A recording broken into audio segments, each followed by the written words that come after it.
দেখাবো খুব অল্প সময়ের মধ্যে একটি সুন্দর কেক ডেকোরেশন করা। Hello everyone, welcome to my cake making video.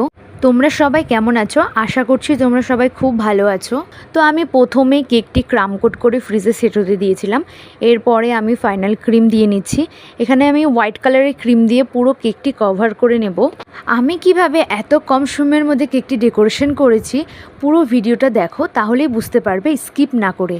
এখন আমি হালকা করে ফিনিশিংটা করে নিচ্ছি, কারণ এই কেকটিকে আবার ফিনিশিং করতে হবে।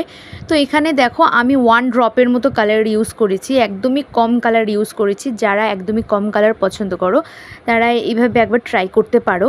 এখানে 1 ড্রপ কালার দিয়ে একদম ম্যাজিকের মতো কেকটি চেঞ্জ হয়ে গেল।